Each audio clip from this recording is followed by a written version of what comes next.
Alright, today I'm going to be showing you how to do a oil pan replacement or oil pan gasket replacement on a 2007 to 2014 Chevy Tahoe. This will be similar as to the Silverados, Yukon, the Denalis, the Escalades, and the Avalanche too as well. Now this is specifically for the two-wheel drive. If it is four-wheel drive, I don't have a video on that, but it's actually not that bad to actually do.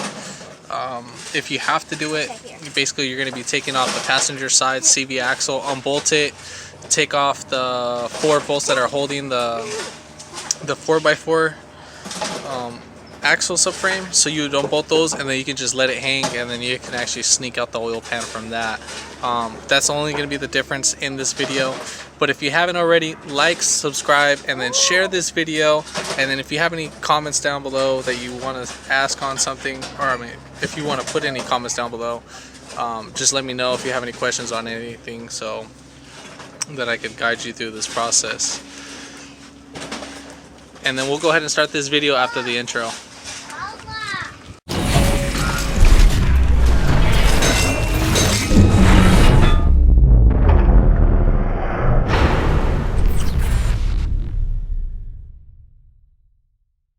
First thing, what you're going to go ahead and do is you're going to drain out the oil. I already got that drained out. I feel like I didn't need to show it. But you're going to have a drain plug right here.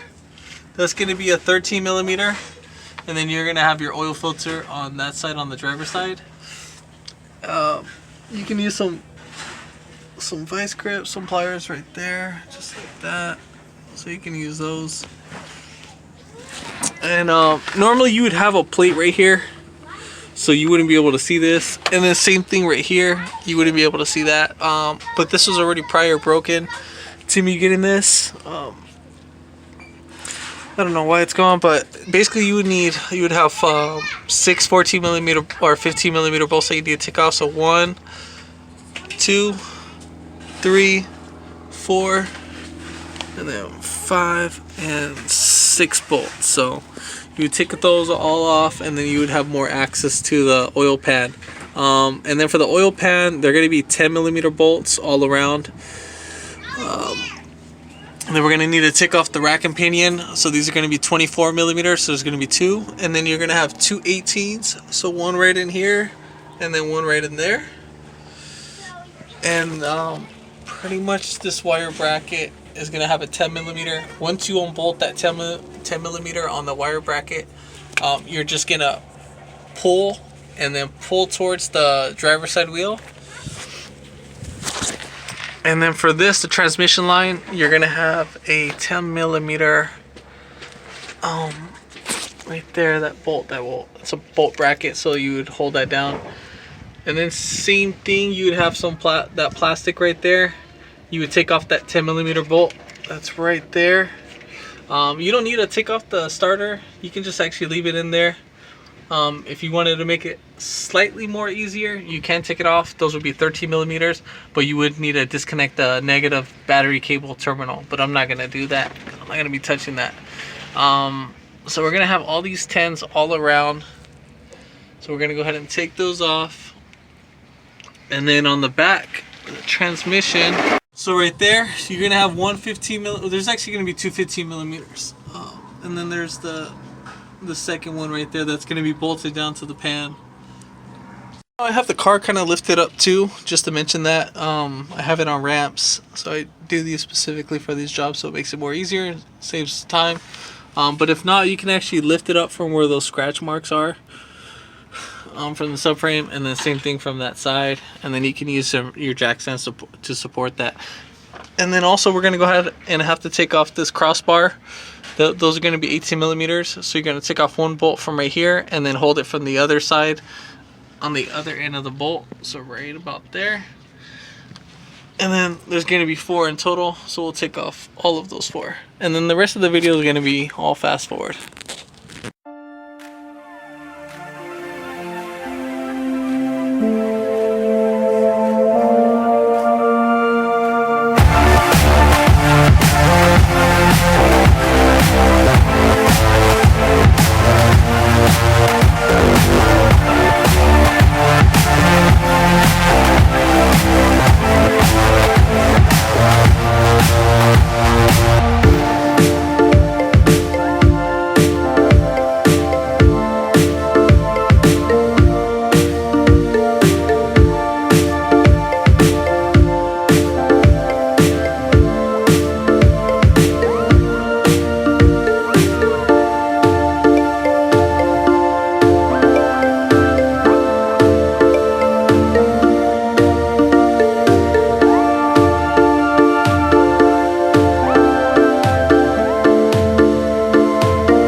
So on the oil levels sensor connector, basically there's a little top hat. It'll be easier if you have a pick. So there's a little hole. I'll show you once I'm done with that, once I have it out. So the hole right here up on top, you're gonna get the pick, move it all the way back till it bottoms out, and then you're gonna push down and then twist right up, and then this should come right out. This is what we're doing. We're just twisting it right out. On the top it has a hole so you can access that, and then at this point we're ready to drop down the oil pan. So before you take off this last bolt, the oil pan might drop. In this case mine didn't. So we're gonna go ahead and drop down the pan. So prying against this using the knuckle, there's a little lip right here on the oil pan. We're gonna go ahead and just pry against that. So just like that.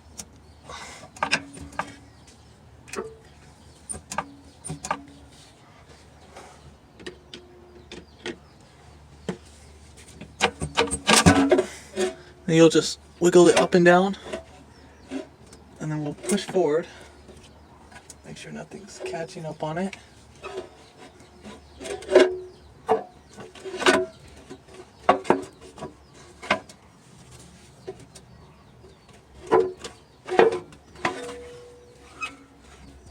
And then we'll bring this guy right down. So normally the oil pan gasket's on the oil pan, but this actually didn't go on with it. But here's the rivets. Now basically you can either punch these right out with the screwdriver. Unfortunately I can't show that, so whoever installed these didn't do these right.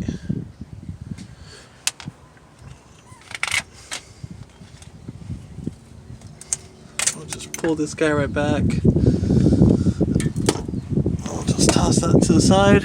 So prior to installing the new gasket, so we need to brush off our old silicone that's right here. So we're gonna use a steel brush. We're just gonna clean up the whole area. And you'll basically just do this for both the oil pan and the block. So make sure you get this good. Now you can get these brushes from Harbor Freight. Works out pretty great. So we're gonna go ahead and clean up the rest of this, and you pretty much get the idea. And then once we're done cleaning this, you're gonna go ahead and go over with brake cleaner, wipe it all down, and then we'll go ahead and we gotta put some silicone on some certain contact points that I'll mention that. Alright, so after you're done brushing it down, so you're gonna spray brake cleaner on the rag, and then we're just gonna wipe it. You don't need to spray it on the block itself, just spray it on the rag, and then after you're done wiping it, you're gonna do the same thing for the oil pan itself, and then we're ready to go ahead and install the gasket. Alright, so for the oil pan, what we're going to go ahead and do is that we're going to go ahead and put on the contact points so we don't have the oil pan move. You don't need to do this. You can actually rivet the oil pan in place. There should be one spot right here, and then the other spot would be right there. So these little two rivet holes, you can actually do those to keep it in place, but just don't feel like doing that, so we can use the silicone. I'm going to do it in 4 contact points.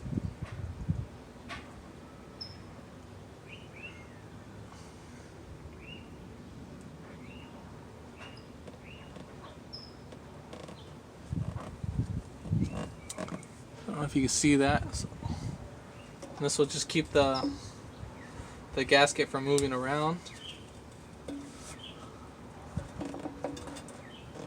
And then same thing, when we're installing the pan, there's going to be some other contact points. I'll go ahead and show that right now. I got to do this as fast as possible.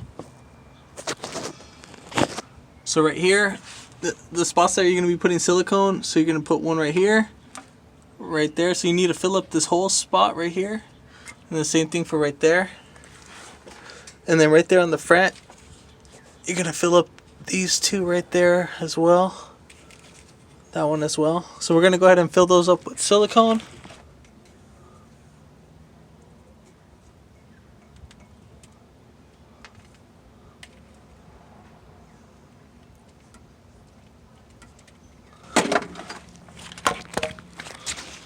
So that's pretty much how it's going to look on all 4 corners. That one I went a little bit overkill.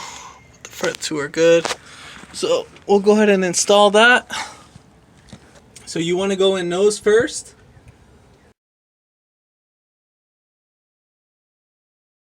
And then we're going to put one screw on each side.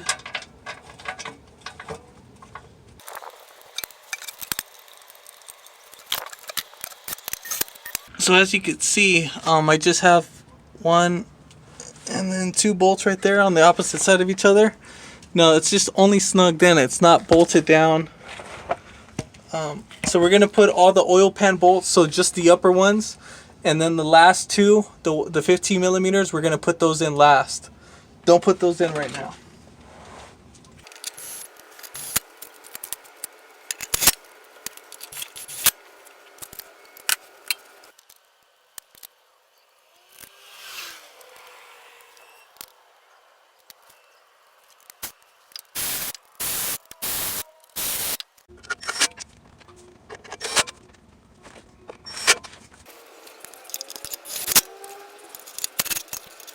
Now if this bolt doesn't go in, obviously it's going to have to go in, but it could go through the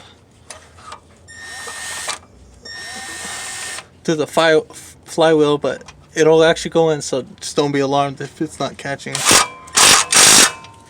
So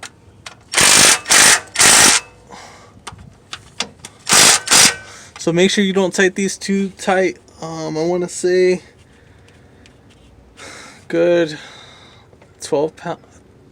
I think it's like from 12 to like 15 pounds. Go by the owner's manual. Don't go by mine because I'm using the impact gun on that. But for the rest of the bolts, I'm going to tighten them.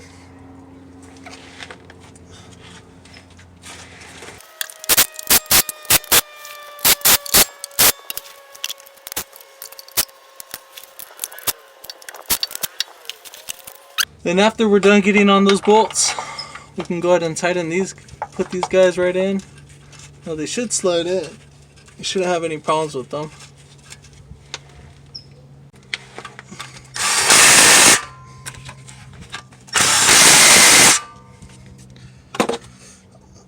So yeah, that's pretty much it. For the other stuff, it's going to be all a fast forward type of thing. There's really nothing special on it. Don't forget to put on this guy right here, this connector, so don't forget to put that guy back in, and then bolt the transmission line. Should line up, you shouldn't have any problems. But I'm going to show all that, and all that stuff is going to be a fast forward.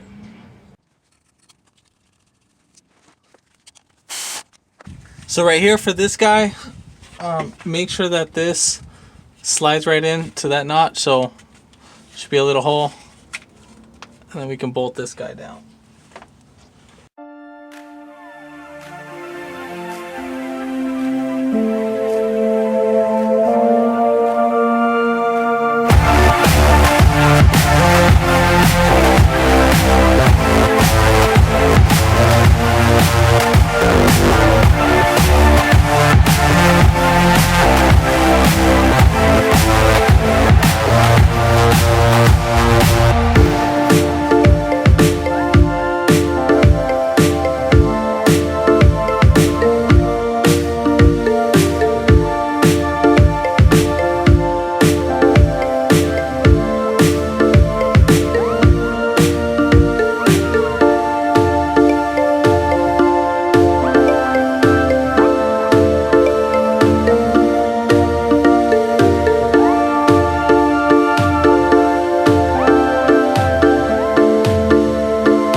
You get the car, put up the oil pan, let it sit for about like 2 hours time, so the seal will last a lot longer. And then when you put on the oil filter, make sure that you fill up the oil filter, because now we're going to be running the system dry. There's not going to be any oil in the system. So add oil, fill up the oil filter until it's almost to the top, and then just screw that right back in, and then just go ahead and add your oil into the motor, and then from there on, you're good to go. Start it right up. Now if this video helped you out, comment down below, like and share the video, and then hit that subscribe button for more upcoming videos in the future, and thanks for watching.